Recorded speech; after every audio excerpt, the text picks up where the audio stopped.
What's going on, everyone? All right, coming on live. Let's see here.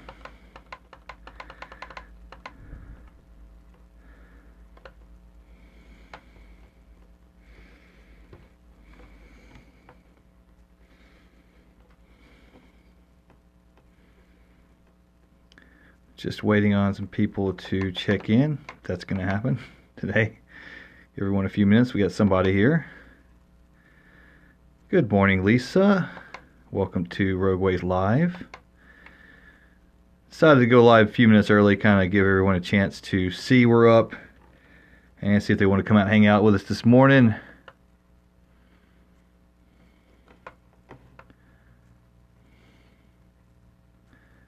Still trying to figure out my stuff here, so I'm not officially starting. I'm just kind of going live early to kind of give everyone. See if they want to come out and hang out with us this morning. To handle some technical issues like that.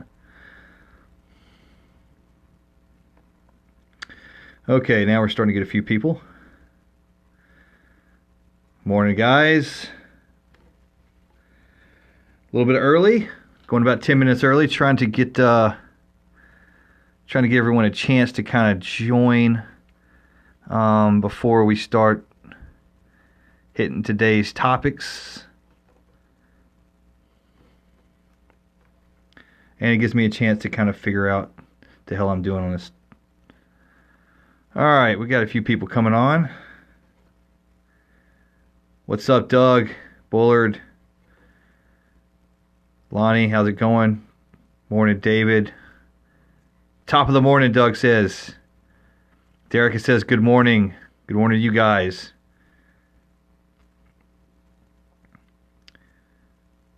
Hope your guys' weekend was awesome. Mine was pretty uneventful. Didn't really do much this weekend. On Friday, you guys may have watched. Picked my kid up from school. We came home and we made some homemade pizza. So I didn't keep that video up mainly because I didn't do a real good job of showing people how to make it. So I'm going to do, Jay says I'm going to listen for a minute and then headed to the range. Hey man, don't let me interrupt range time. Range time is the most important thing of the day. Okay? So besides maybe like your family and God and all that, range time, hey, don't let me get in the way of that. Good luck on the range day, man. Shoot true. What was I going to say? What was I saying? Oh, yeah. So me and my kid made some pizza on Friday. If you watched that episode live, I didn't do a real good job showing everyone how I made it. So I took it down, and I'm going to record another video, and then of actually how to make the homemade pizza. It's not like a secret or anything like that. And then I'll drop that on YouTube. Maybe I'll get some more YouTube subscriptions. Hey, while I'm bringing that up, make sure you go to last week's. Well, go to my YouTube channel. There's links in this Facebook feed. Please make sure you go to YouTube channel. And if you will go to rule number 6's video and you will like, subscribe, and leave a comment. This Friday, we're going to be giving out a $20 gift certificate to the Monticello Coffee Company. This is mainly for locals. Monticello Coffee Company, Stealth Nutrition. We're going to be doing that, so I'm going to be picking that winner on Friday. You have to have went to the YouTube thing, guys. This is the way to get you to YouTube. Everyone does it. I'm sorry I have to throw it at you, but, this is just what I got to do. Got to get the YouTube channel built up, all right? So we have a new YouTube channel. You can hit it from the links. Go to it. I need you to like it. I need you to go to the rule number 6's video. I need you to leave a comment and make sure you subscribe, and that'll get you in that drawing for the $20 gift certificate. And if somebody wins it and they're not from out of town, I'll talk to you. And I can, there's other things that we can do, other cards I can send you or whatever. But that's the deal, okay? So if you're local, make sure you show your local support by doing that. By local, I mean Monticello, within that range. Morning, Josh, Nick. What's up, guys? So everyone, welcome to the Monday mornings Rogueway podcast live on Facebook. Real quick, got a few birthdays I'd like to give a shout out, mainly to I had some birthdays on there. Okay, Emily Brandon, happy birthday. She has a birthday today. We've got a few more on there. I'm having some issues getting that pulled up.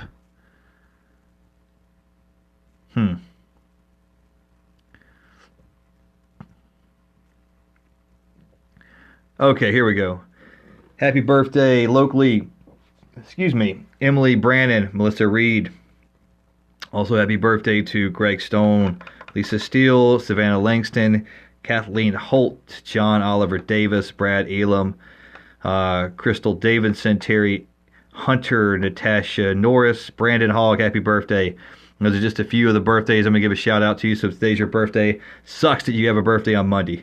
I mean, like, really, I hope you're taking the day off. Hope you're getting the hell off of work today. So hopefully you're not at work on this Monday to celebrate your birthday. Hope you guys had an awesome weekend. This is Thanksgiving week. So what does everyone got planned for Thanksgiving? Big family events. Anybody like me doesn't normally do Thanksgiving thinking about maybe buying a turkey and trying it? I'm thinking about it. I know I got to decide pretty quick, right? We're in Monday. Thanksgiving is Thursday. I got to make a decision, but I've always wanted to do Thanksgiving lunch or, whatever. Just mainly I just want to see if I can cook a turkey. I've never done that before, and I just kind of want to give it a shot. I see all the television shows where people are always like lighting their ovens on fire and stuff, and I don't know how hard cooking a turkey really is, but I feel like I'm at the age where I need to experience that, like it's a rite of passage or something. I think by the time you're in your 40s, you should have tried to cook a turkey. But anyway, we'll see. So Sasha my wife posted something on here a minute ago. And this is pretty freaking hilarious. This is pretty funny. It's kind of like an escort service for like maybe a family relatable or family focused escort service. Is that even possible for Thanksgiving? So all you single ladies, somebody went on there. Let me see if I can get over to it. I know I posted it on the Rogueway page. And it is a guy that he's offering packages that you can rent. Like a guy for the day. So all you ladies who don't have anyone to take home, maybe your moms are like on you or whatever, you just want to mess with somebody, whatever it is. Where is it at? God, I hate my computer. It's so slow, and then whenever I get to where I'm trying to go, it just takes forever. Showing me a bunch of crap I don't want to see. Let's see here. Hold on.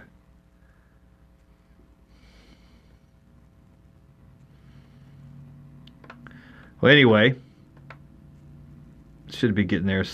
Here we go. Okay, here it is. Finally got there. Took me a minute.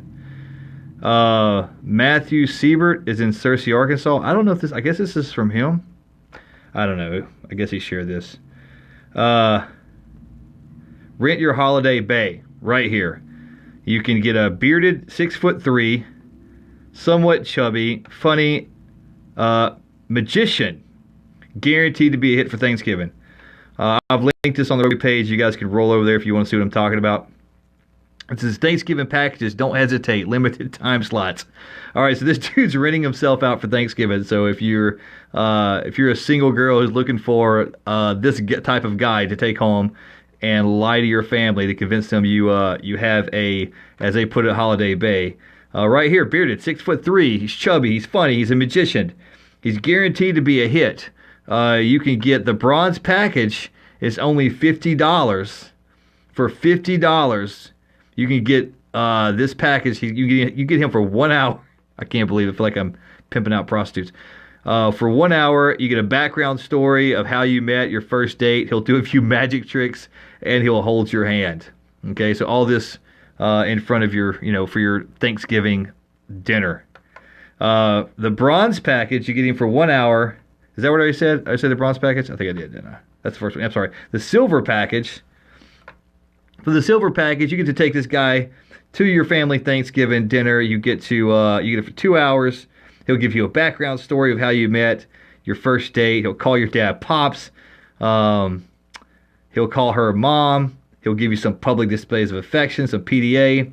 He'll coordinate his outfits with yours. He'll do several magic tricks. He'll even cut the turkey, and he'll bring a dish. Okay, that's just $100 for 2 hours. And for the gold package, you get him from. Now, I don't know how this is going to work with him. I hope he has some other employees, because if he gets them with the gold package, then no one else is going to. So this must be a first come, first serve type of deal, girls. The gold package, it's going to be $175 all day. You get PDA. He will even say he loves you in front of your family. He'll say the prayer. He'll help clean up after dinner. He'll wear matching outfits. He'll cut the turkey. He'll bring a dish. He'll do a full magic show. Maybe I wonder if a full magic show for $175 actually isn't that bad. If it's spot on, I mean, maybe I could hire him to be a family friend.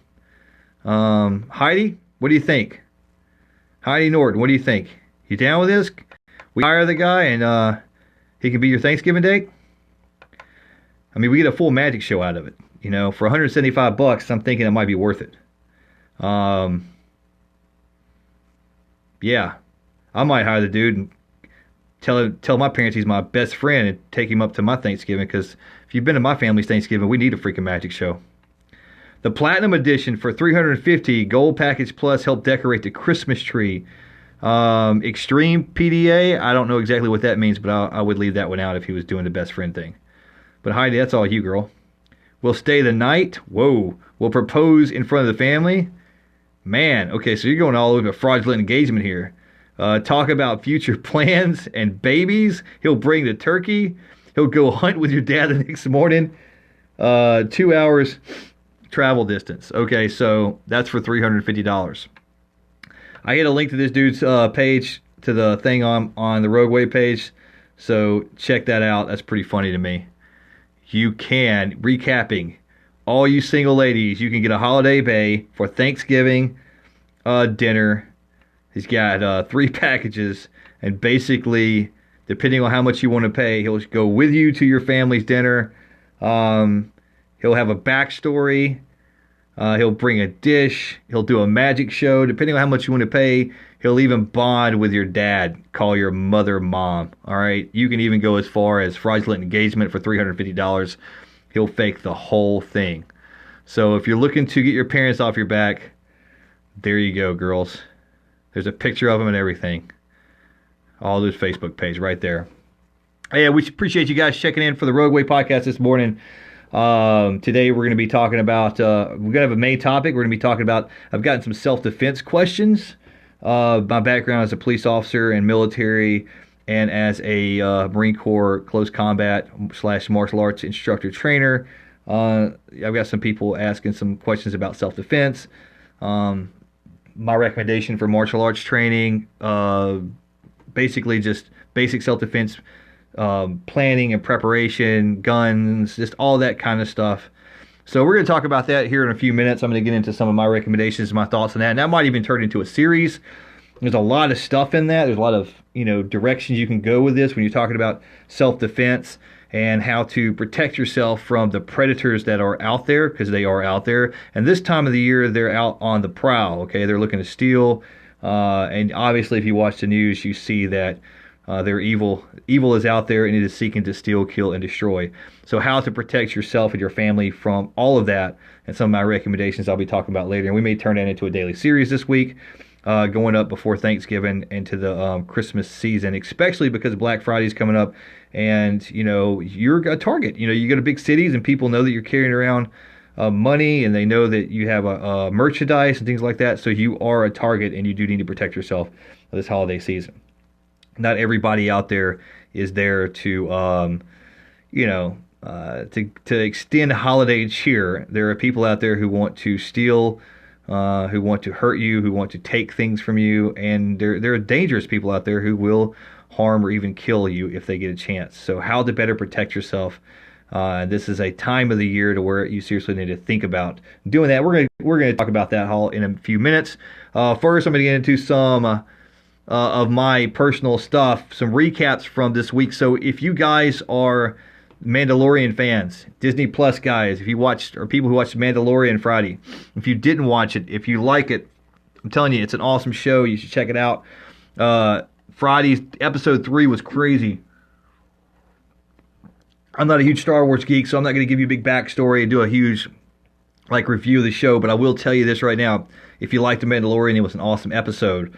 Okay, Mandalorian went with the asset. You guys know what that is. It's like the Baby Yoda creature or whatever the hell it is. I think it's a Baby Yoda, like a clone or something. I don't know. But that's what he was hired to go to seize. He did it. He got it. And along the way back, the bounty hunter and the Baby Yoda have bonded. The Baby Yoda saved his life.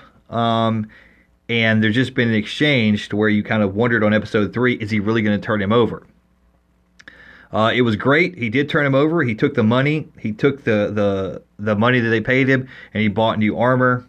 And then after he bought new armor, he turned around and he went and he basically rescued the Yoda from the ones who had paid from the Empire, or whoever they are that had paid him. And at the very end of it, the Mandalorian, if you know anything about this kind of stuff, he's a bounty hunter, and apparently in their guild, in their group, only one can be work at a time, so the rest of them have to stay underground. And at the end of the show, he got into a fight, and you were expecting the Yoda creature to kind of save him, but the Yoda creature didn't save him. His guild saved him. So all the rest of the Mandalorians came out, and there was a pretty epic shootout, real Western, if you like Western movies, that type of stuff. And then and he went on. So the Mandalorian recap, like I said, I'm not a huge Star Wars geek, so I'm not going to get into the storyline. I just screwed something up. But it was a great episode. You should check it out on Disney Plus. It was for Friday. So every Friday they drop an episode, and they've got me hooked. So I am definitely a fan of that. All right, so that's about 10 minutes in here. Today we're going to talk about, and probably this week, we're still talking about the Rogueway rules. I'm going to get into that stuff, but primarily what I'm going to focus on, I wore my Cobra Kai t-shirt. I know my mic's kind of hiding it, but there's my Cobra Kai t-shirt. So it's kind of my wink, wink, wink at, the martial arts community, self-defense. If you guys know anything about Cobra Kai or Karate Kid, a couple years ago they came out with kind of a reverse show, showing you things from Johnny Lawrence's point of view in Cobra Kai. And basically it was kind of an answer to a parody and a joke that had been going around a while, saying that Johnny Lawrence in the Karate Kid was actually the good guy. And they actually got an idea, and they made a TV show based kind of not really on him being a good guy, but on him having changed and becoming a good, became a good guy. I'll get my grammar right eventually. So anyway, it's a cool show, but this is my Cobra Kai. I just pulled this t-shirt out because today I'm going to talk about some self-defense and what I think about it and different things. What my opinions are on martial arts training and on guns and on measures to protect yourself, both mobile and static and whatever. So I look at self-defense basically having kind of 3 components, and that is a mental and preparation. And these things do not require you to tack out and buy a bunch of guns and take a bunch of classes and spend a lot of money. It's just I'm just going to address it in some manners, and you can kind of determine what you think, where you think you need to focus on, or where you think you need to be. So I'll kind of go over the general stuff today, and then maybe this week I'll kind of break it down in steps, and we'll go through it in more detail. But today, a little bit about my background, just so you understand that, I do know what I'm talking about. I'm not just some random dude with a mic in his mouth telling you guys, just pulling subjects out of his ass and talking about them.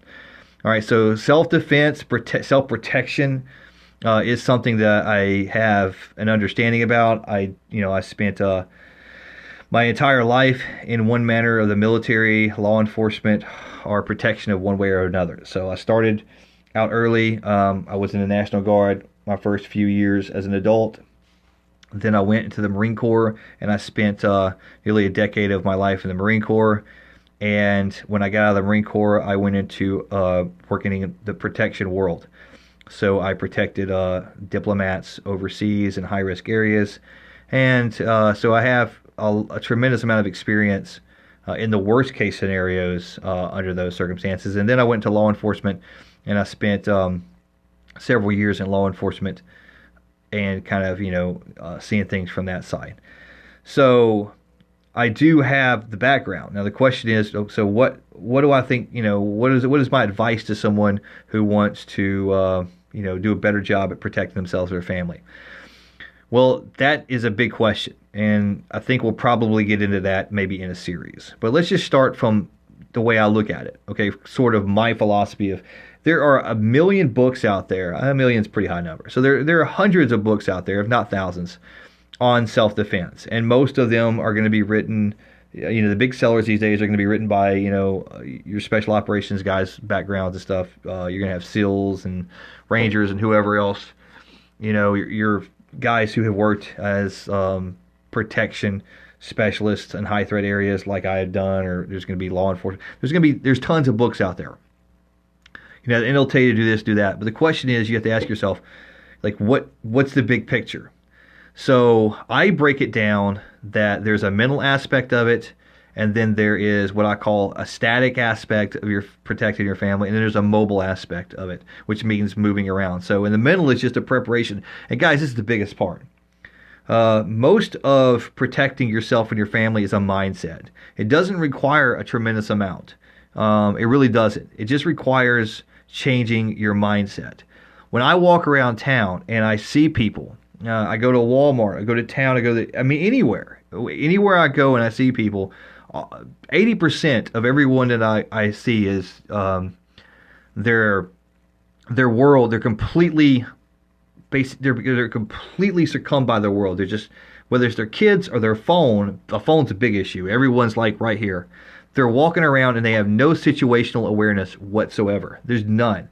I'm surprised they're not tripping and running and getting hit by cars. I'm constantly telling my kids when we're walking into a place and they just get, focused on each other and talking and playing, to look around you and watch where you're going, okay?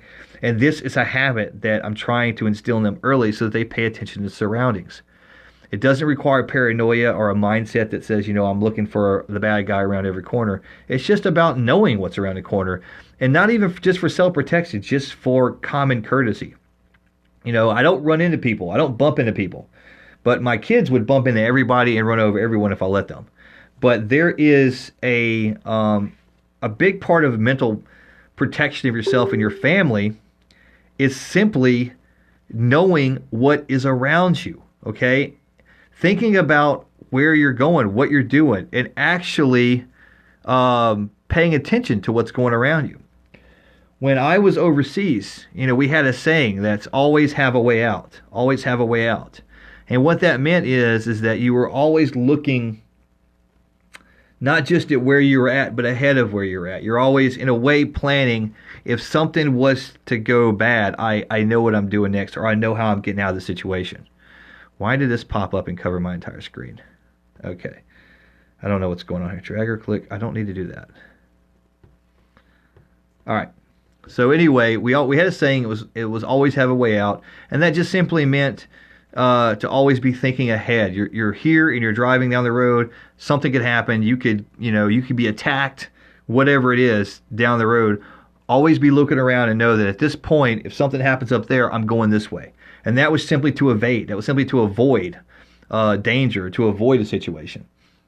When it comes to you and your family, there's no hero mentality there. The bottom line is that if I get into a confrontation with my family around, though I know I can take care of myself and I'm pretty confident I can protect my family, I'm still putting them at risk. Okay, I'm putting them at risk. Something could happen off cuff that I didn't expect. And, so if I can avoid a situation when I have people around me, then my goal is to avoid that danger. My goal is to go around it. I'm going to deal with it in a different way. If it's something going on, I'm probably going to call the police. If someone's getting hurt, I'm going to make a decision and I'm going to get involved, just because I'm not going to let someone suffer I'm not going to allow someone to get hurt in front of me when I have the ability to help them. However, I'm going to have a plan for my family or those around me too. So, I go somewhere, I see someone getting beat up or attacked or whatever, I've got my kids with me, I'm going to direct them to go somewhere or do something to get out of the danger, basically what we call off the X, I'm going to get them out of the danger area, and then I'm going to address what I need to address. But short of that, just in bad situations or kind of, always, it's a mindset. And the mindset is, number one, is to just acknowledge that this is a dangerous world. Once you acknowledge that this is a dangerous world, and there are people out there who want to hurt you, not hurt somebody out there, but want to hurt you, that there are people who look at you as a target, then everything else will make sense. Everything else will fall into play once you acknowledge that fact. And I say that because it is a fact. The law enforcement officers that are watching can attest to this. Victims of crime can attest to this. But the fact is, whether it's a violent crime or just a crime of opportunity, theft, whatever, there are people who want to take advantage of you. And the question is to what degree are they willing to go, and to what degree are you vulnerable? That's the only question. So the first step of self-defense is a mindset. It is I'm not going to be a victim. I'm going to protect my family from the bad shit that's out there. And once you say that to yourself, the next question is what's out there, and how can I protect my family? The first thing I would tell you is to start in the static world, okay? So you've addressed the mental aspect of it. You know that there are bad people out there, and that they are trying to either steal from you, to hurt you, possibly kill you. These people exist. Watch the news. It's every day. And what doesn't get reported on the news anymore is the home invasions and the people who get hurt at home. So these are real dangers that are out there. This is real shit that's going on, and you have to determine whether you're going to protect yourself from it. So once you have acknowledged that mentally, then you have to come up with, something that is going to protect your lifestyle. You don't want to get, there's preppers and there's people out there who get so involved in this that, and there's arguments for it, and I'm not attacking that lifestyle or that philosophy or belief, prepping for the worst. But you can it's just going to engulf you, and I'm not going that direction in this podcast. I'm talking about simple things, that questions you ask me and answers to. The first thing I would tell you to do is protect your home, because that's where you and your family are going to spend the majority of your time, and that's where you relax. That's where most people are going to be at their most comfortable mindsets. It's at home. This is the place where you should be safe. This is the place where you shouldn't have to worry about someone harming you. Most people, when they go out in public, it's in their head somewhere that they're thinking about danger, whether it's, traffic, even get into a car accident, whether it's walking into a place, shady looking people here, someone trying to, scam them out of money there. When you are in the mobile phase, most people are looking at danger in one way, even if they don't want to. They are. But when we are at home, for the most part, that's our happy place. You know what I mean? That is the place where you shouldn't. In a perfect world, you would not have to worry about anyone hurting you in your home. But the fact of the matter is that is the place where you're vulnerable most of the time. Most people, especially this time of the year, they are scoping houses. They're thinking about criminals, not most people, I'm sorry. Most criminals, most thieves. This is the time of year that they're thinking about, robberies, breaking in, stealing stuff, because they know you've got the merchandise. They know that you've got a stockpile of Christmas stuff somewhere. They know you've been shopping all day, and you've left your purse in your car because you've got all your debit cards. You're just busy. You're trying to get out and get your kids inside, and you're not paying attention to things. So you're just leaving your merchandise that you purchased for Christmas, your purse, your wallet. You've got everything on your mind right now, plus work, and you're not thinking about protecting your world. You're not thinking about it. So they're scoping you. They're looking at your houses. They're watching your habits. They're going through your neighborhoods. They're checking to see what doors are unlocked and what doors are locked. And like Santa Claus, they're checking it, and they're checking it twice. I guarantee you there's so many videos out there. You can go on YouTube and you can see this going on. This is the time of the year when they know that you have stuff. This is the time of the year, and I'm just talking about the static phase when you're at home. I'm not talking about you're off in the city, or you're shopping. I know we do a lot of home shopping now, but I'm saying when you're out there and you're doing things, that's immobile. We'll talk about that later. But right now, you have to understand that your home, where you feel safe, is a target. So, what do you do about it? Well, this is where you have to decide what your personal beliefs and values are. Okay, my beliefs and my values, what I would recommend is for you to protect your home in every way possible, because this is where you spend the majority of your time. This is where you sleep. This is where you rest. This is where your kids sleep. So if you can protect anything, if you can spend any time or money on security, it should start at home. Okay, so we focus a lot on how we're going to protect. I mean, there's two basically phases. Your home or really there's more than that if you think about it. There's home when you're active, there's home when you're asleep, and there's home when you're away. Okay? And if you think about it and you break it down like that, those are important. Because when you're active, it's not going to be a time that you're going to be highly likely to be a victim. Unless it's random violence or for whatever, it's not going to be. When you're talking about burglary, you're talking about theft, all this stuff, these type of criminals are going to try to exploit you when it's the easiest. And most of the time, that's not going to be when you're active. So when they're driving around and they're looking at houses and they're thinking about this stuff, they're planning on it, they're paying attention. Number one, they're completely putting out, the active times. They don't want to deal with that. That's the time they get the cops called on them. That's the time they get busted. So it's not that they're afraid of you necessarily. It's just that they're going to avoid you because they're businessmen. If you think about it, thieves are businessmen. They're trying to get the most out of their time. They want to steal the most stuff that they can in the least amount of time with zero trouble so they can move on and steal more stuff. So when you're talking about thieves, the more active that your home looks, even when you're gone and even when you're asleep, the more active your home looks, the better. Okay, because that will deter them. The first thing you want to think about is outside. Okay, you want to secure everything outside every day. Build it into a habit. Build it into a habit to lock your vehicles. That's so simple, but it will cut down on, honestly, on average, statistically speaking, the majority of the crime that has the highest potential of being committed against you is going to be someone stealing from you while you're away. And that could be your car or your home. All right? So, or when you're at least unaware. So the first thing I would tell you to do is just lock your shit up. Lock your door. I don't care where you live or how comfortable of a community you live in, how safe of a community you live in. Lock your vehicles and lock your homes up. Okay? Make the thief want to go to the next house. Not that you want them to steal from your neighbors, but I'm just saying you don't want them to steal from you. Make your house, a harder target. So lock your vehicles. That would be the first thing I would tell you to do. The second thing I would tell you to do is invest in something that is going to raise attention to any strange activity.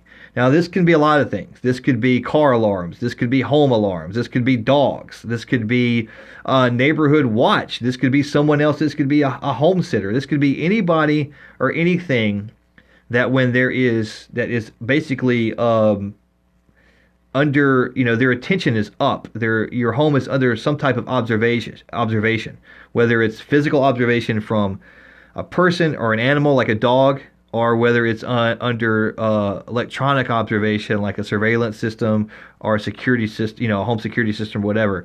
But you want your home to be under some type of observation. Now, we can't all afford security systems. I get it, and you can't always have a dog, right? But if that's the case, then you need to take other measures when you're at home and make sure you lock everything up, and make sure if you're in an apartment building, you have neighbors. And get to know your neighbors. It can be as simple as that. I can't have a dog in my apartment. I can't afford a security system. All right, I live in this big apartment building. Get to know your neighbors. Let them know who you are. Okay, and the ones you trust. I mean, hopefully you're living in an apartment building that, some of us, I guess, maybe not. But, this is an option. If you're living in a place that you have friends, let them get familiar with your home. So when your neighbors see something suspicious, they know, well, Casey that vehicle's not normally around at this time. Whoever that is going in their vehicle, I don't recognize that. The other day, I went and picked up a friend of mine's truck. And while I was there, somebody came home and they saw me taking his truck. And I made sure to go out there, and I didn't know this person. I knew it wasn't my friend, but I made sure to introduce myself and tell them what my business was. And I hope that as soon as I left, or at that time, they were texting to confirm me or who I was. Now, it wasn't just some random guy coming up and stealing a truck. But that's just what I'm talking about. So it's awareness. All right. At home, having awareness. Look, thievery, as bad as it is one thing, but home invasions are something entirely different. Okay, so it's one thing, as bad as it is that you haven't taken, you don't have a dog, you don't have a security system, your neighbors don't know who you are, and maybe you haven't locked your house. Okay, those are all like domino effects and things that have made you, a potential victim. Or in this case, you let's say you come home and you find out your home has been broken into and stuff has been stolen. Typically, a police officer can ask a series of questions. He can determine, he's going to ask you, was it forced entry? That's one thing they're going to look for. Was the door open or was it forced entry? And that's going to go into an investigation methods, and I'm not going to get into that. But the point is that a lot of times, if your home was broken into, there's going to be series of steps. Something, it wasn't just one thing. It was a couple of things that made you more likely to be a victim. Not always the case. Sometimes you just, bad luck. And sometimes it's someone who just, they were going to hit one house, they picked you, they did whatever it took to get in there, and there's nothing you could have done about it short of being home or having someone call the police at that time. I get that. But that most of the time, that's not the case. Most of the time, there were mistakes made, okay, and you are the sum of several mistakes. So, as bad as that is, okay, it's not as bad as being at home asleep and having someone forced their way into your house because either they think you're not home or they decided that you're going to be their next victim. I'm not going to name any names, but someone who's close to me, or a friend of the family type of deal, someone I know very well, about 10 years ago, she was at home and her husband was there, but someone who had been watching their house for a long time did not realize her husband was home. Okay, and this was someone who was close to them enough, like it was, someone who knew their habits and basically had watched them, had been in a position to watch them enough to where he knew things he should have known, like where the spare key was hidden, and I don't know exactly how that information was gotten, but it was typical things. People don't have to know that stuff. If you hide your spare key under the rug, most thieves are going to look under a rug, under, plants and things like that around. They're going to check. And if you're one of those people who just hides it in the open, if you have a spare key like that and you do that, they're going to find it. So, but this person was, what I define as evil. This was someone who came into her home at nighttime when he thought the husband wasn't there. And he snuck into there, and came into the bedroom and went to grab her, or grabbed her physically. And she woke up screaming. The husband woke up and the guy ran out of the house. Okay. And the way I found out about this was the husband come to me like a couple days later and asked me if I had a gun he could borrow or even buy. And he told me what happened. And it wasn't long before, we figured out kind of what had happened. And it was actually, a neighbor who had some suspicions and things like that. But the point is that there were several mistakes made before that happened. And some of them can't be avoided, but some of them could. So that is the worst case scenario. That is someone who is coming into your home when they view you are at your most vulnerable state with the intent in stealing from you, or even harming you, or doing other things. And this is what, the worst case scenario for like the static phase. We have dogs and guns. I'm just going to tell you right now. I have kids. I have dogs. I have kids. So because we have kids and because, I'm not the one. Okay. We have dogs and I have guns. Now I'm responsible with guns. But I have dogs that will shred somebody that doesn't belong there. Okay. I'm just telling, look, if you're watching this and I'm just telling you right now, I'm not it. Okay. There are people that you break into houses, and there are people who almost wait for the day. All right. I fall in another category, don't do it. You're just going to just don't do it. Okay. My house isn't the one. My family's not the one. Move on to someone else. And I hope that person's prepared for you like I am. But in the static phase, that's what you got to think about. So the top of the tier, the best things you could do, have a security system. I believe in security systems. They're great, especially for the passive person who doesn't really want or can invest in a lot of other stuff. The security systems, they're great. Okay, they do a lot of things besides just detect break-ins, fires, and these days with houses getting automated, there's a lot that's good about it. There's a lot I don't trust. Automated houses and Google and all this other kind of stuff.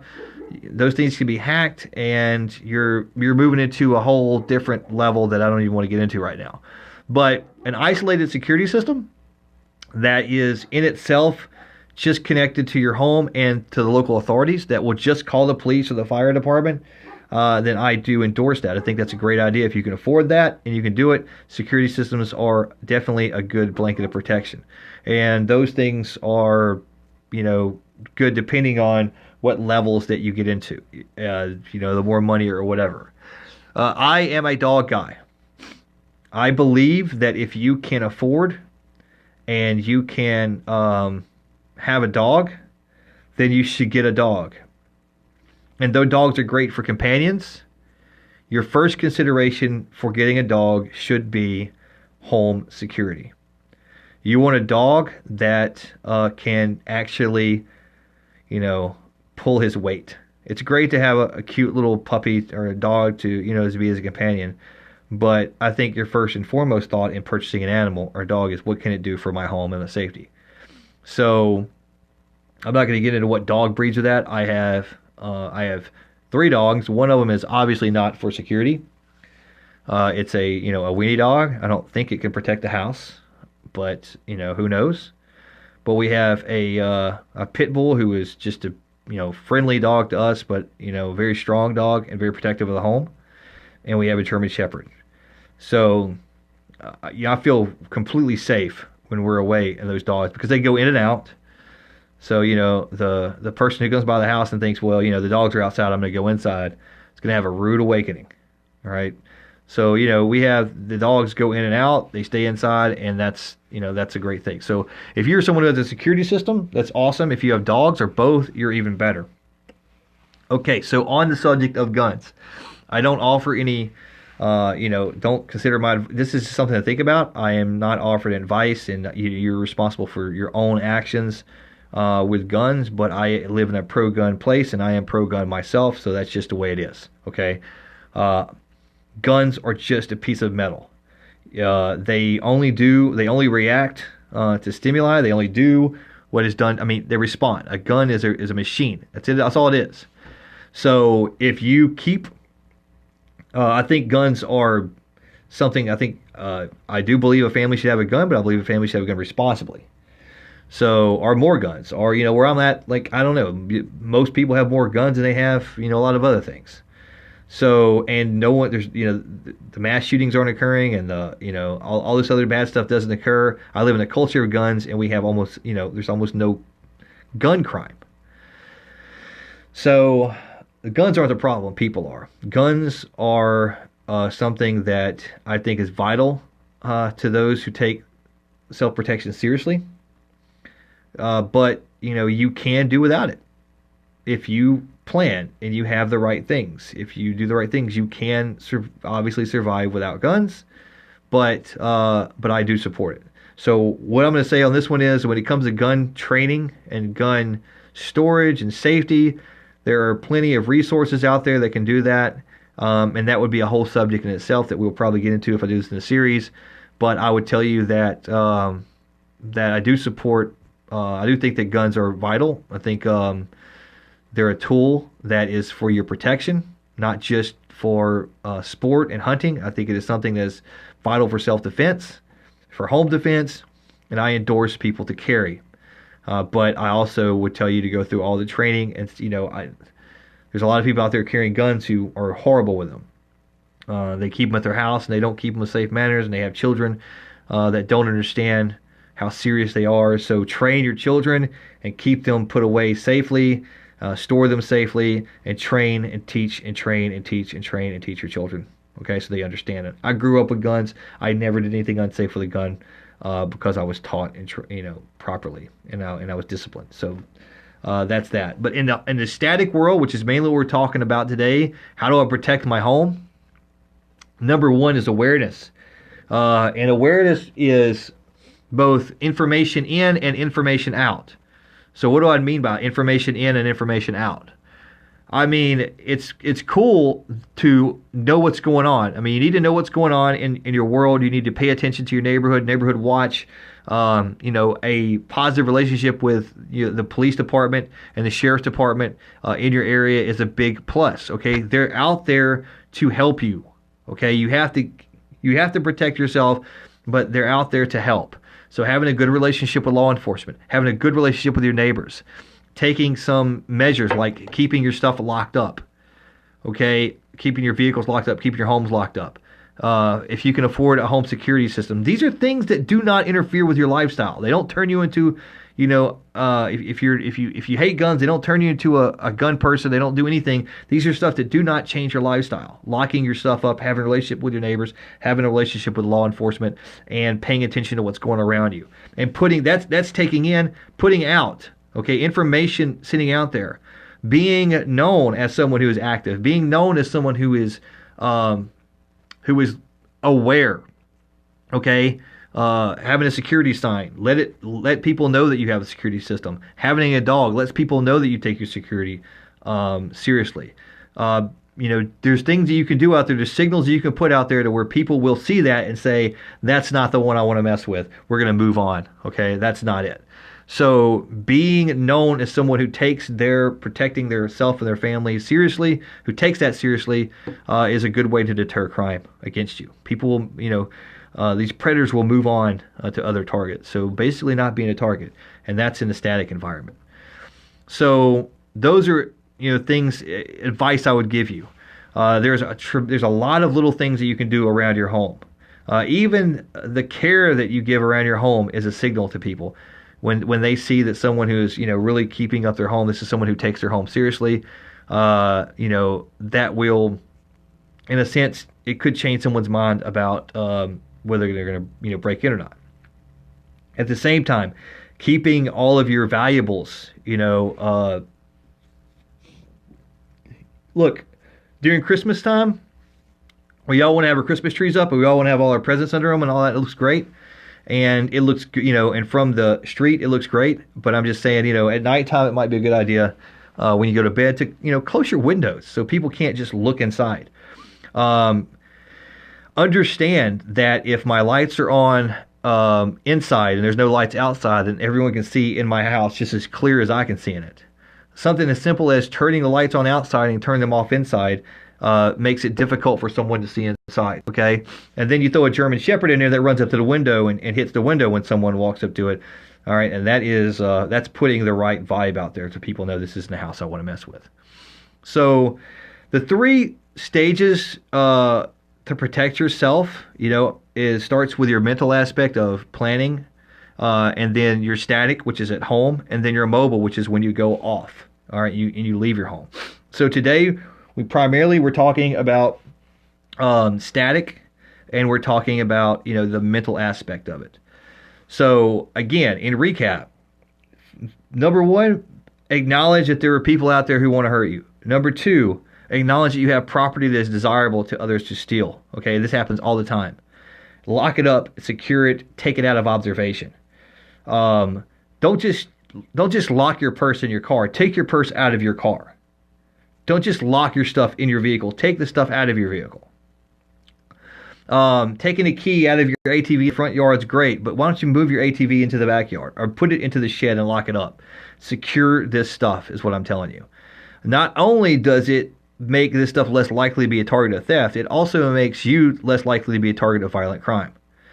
A lot of break-ins turn violent when things don't go the way that they hope to go. And you're not ever going to allow things to go the way they hope. If someone breaks into my house, I promise you, it's fucking not going to go the way you thought it was going to go. Whoever you are, you break into my house and things are not going to go the way you hope they would go.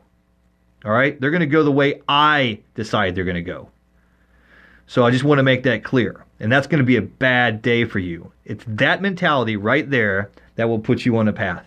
If someone is going to hurt my family, if you think you're going to hurt my family, I promise you, looking in my eyes, things are not going to go the way you think they're going to go. Okay, they're not. That is not an option. All right, if you attack me or my home or my family, you are going to pay for it. All right, and you very well could pay for it with your life. I'm going to tell you that right now. That is something I determined in my mind a long time ago. And it doesn't affect how I walk around this world. It doesn't affect me mentally. I love Christmas. I watch cartoons. We do Christmas stuff. We go to Christmas shows. We even go to the Christmas ballets. Okay, my lifestyle is not affected by my mindset. But I promise you, anyone who wants to attack me or my family, your lifestyle is going to be dramatically affected by my mindset. Okay, that is a fact. So that is the mentality you have to have first and foremost. That there is something worth hurting someone else for. There is something worth even killing someone else for, and that is my family, my children. So don't attack them, things are going to go wrong for you, and they're going to go wrong for you really effing fast. So that is a mentality. The second part is preparing yourself to not be a target. Okay. Yes, look, like I said, I'll say it one more time. If you attack me, things are going to go bad for you real fast. But at the same time, I'm going to try to deter that from happening. I'm giving you a ticket out off the X before you attack me. Before you make the fatal mistake of attacking me or my home or my family, I'm going to give you an out. And that is, I'm going to make my property unattractive to you. I'm going to lock my stuff up. I'm going to lock my property up. I'm going to put it away. It's going to be out of observation. And I'm going to give you signs. I literally have signs that say, don't do this, okay? Whether they're security signs, ADT signs, this house has an armed owner, whether it's a be aware of dog sign, all that stuff, I physically have ways of telling people this isn't the place to mess with. And that will move most people around. That will protect you. And that's important because there are people within your care, your family, your children, and they absolutely depend on you to be their protector, whether they tell you or not. A child looks at his mother and looks at his father as his protectors. You have a responsibility to protect them.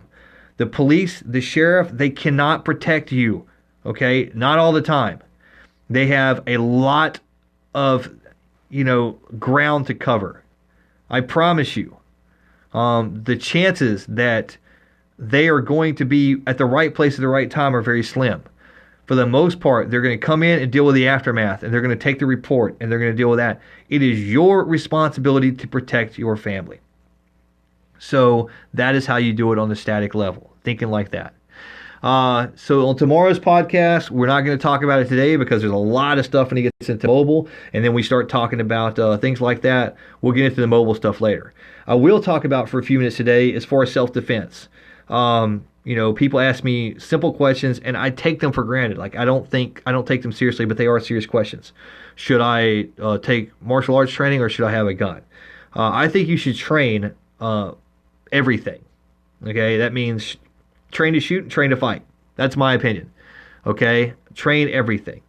When it comes to firearms, we'll talk about that in a different section, but there's plenty of YouTube channels dedicated to that type of stuff you can watch. I'll give you some advice on which ones I think are credible in the next episode. I'll look at those and I'll give you some advice on that. But there's plenty of firearms training out there. I do it. I know people who do it. If you are looking for training with firearms, there's plenty of stuff out there. You can contact me. I will train, and I have friends who will train. And I would never recommend someone who I wasn't 100% confident that they could bestow upon you the knowledge needed to protect yourself with a firearm. But when it comes to self-defense training or martial arts training, then just think about it in the common sense method. I know that not every sport martial art is going to work on the street, but I also know that every so-called street martial art that doesn't work in the sport usually doesn't work. What do I mean by that? I mean, when it comes to fighting someone physically, if it won't help you in a ring or a cage, what I mean by that is punching, hitting, kicking, grappling, jiu-jitsu. These are things that work in both areas. Now, there are things that work on the street that you can't use in the sport, 100%. So not every self-defense system is going to be based on sport. There are a lot of self-defense systems out there that are not based on sport, and that's fine. That's good. But my point is if it gets a little too flashy, if it hasn't in some method been proven in some way. Look, even gunfighting can be proven in a lot of ways, in a lot of methods with simunition and things like this. So there are tactics and there are techniques which can be proven, which can be tested and proven in ways that we couldn't do 30 years ago. Okay, whether it's with firearm tactics, simunition training, with martial arts tactics, it's MMA fighting and things like that. There are ways that you get closer to the mark. You can't replicate real combat. Okay, you can't do it because there's aspects there that you just can never replicate.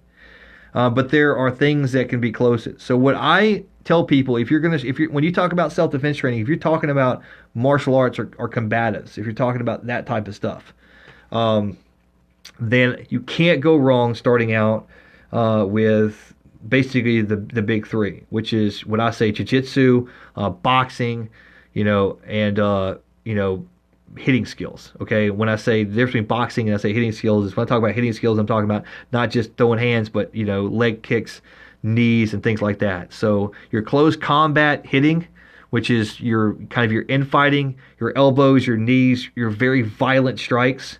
Boxing, which not only teaches hitting with hands, but also teaches a lot about defense and movement and things like that. I think that, and obviously, if you're going to get into any type of Brazilian Jiu-Jitsu, then that stuff is invaluable, okay? And it gets better as the years go by.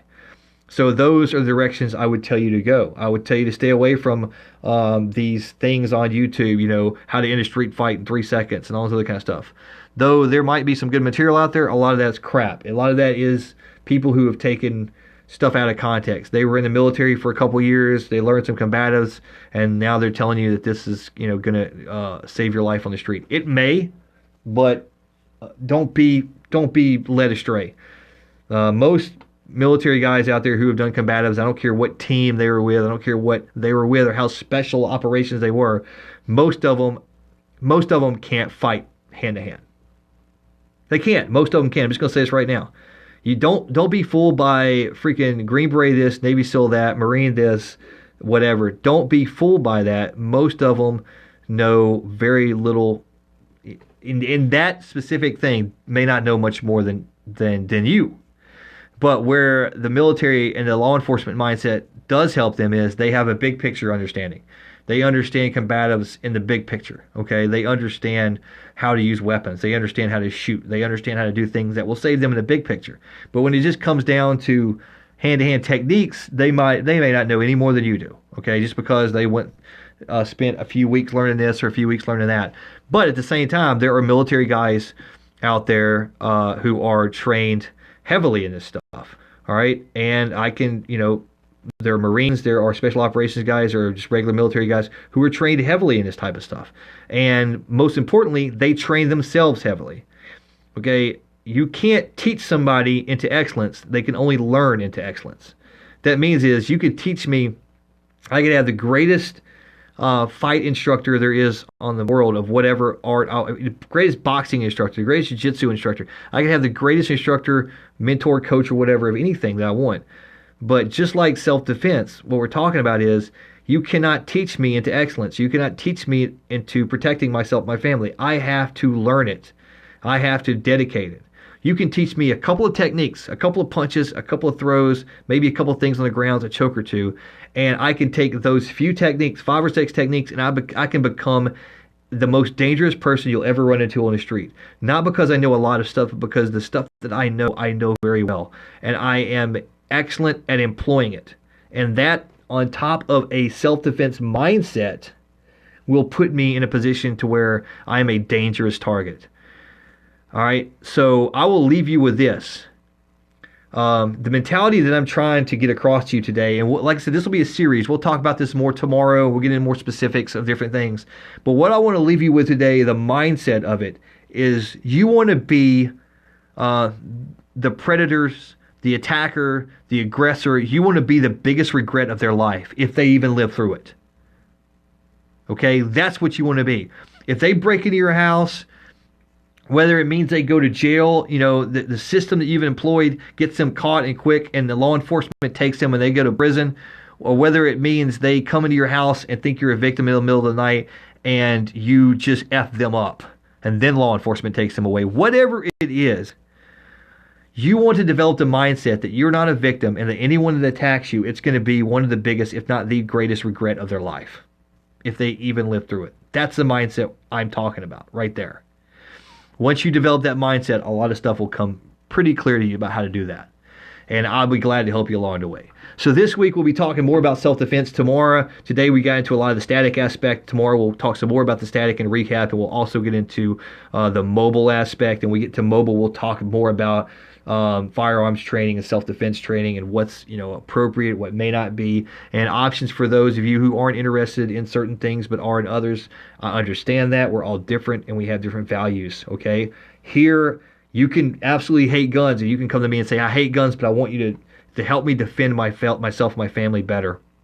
And I will respect your desires. I might try to change your mind, but if that's not going to happen, I'm going to respect your feelings and where you are at on this mentally, and I'm going to offer to you what I can to help you protect your family. In all honesty, we can offer a lot. We can do a lot besides just having a gun.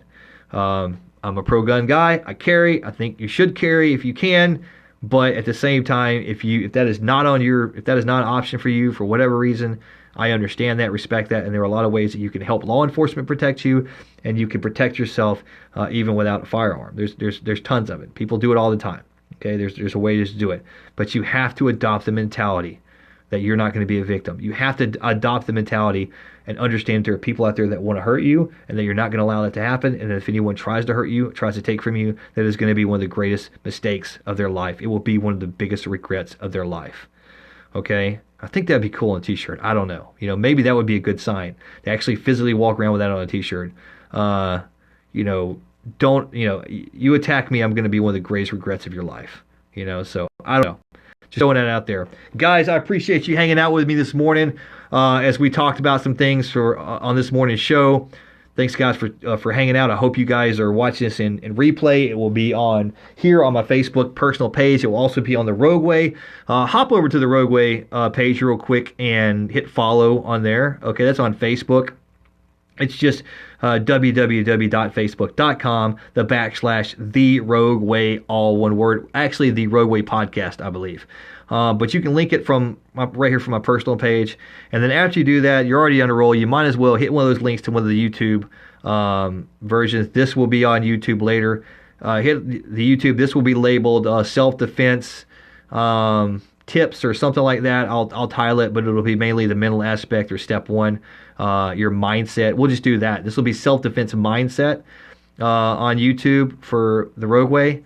So go on and go to today's show, like, comment, and subscribe. Don't forget to roll back to Rule 6 episode if you want to be in that $20 drawing for the $20 gift certificate for Monticello Coffee Company or Stealth Nutrition.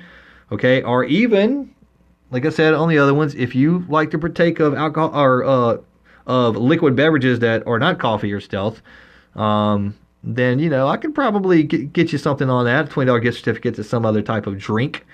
Or if you're from out of town and you win it and you're not from here and you don't even know what Monticello Coffee Company or Stealth Nutrition are, we can send you something else. There's other gift cards and stuff we can pick up and mail to you. But the important thing is help our YouTube channel grow, help our Facebook following grow. And every morning that we are on, we hope to see you here live. Until the next time, guys, I hope you have a great week. If I don't talk to you or you don't hear from me or see this again or come by the show again until Thanksgiving, have a great Thanksgiving. Good luck on Black Friday. Protect yourself. And by all means, guys, stay rogue. We'll see you next time.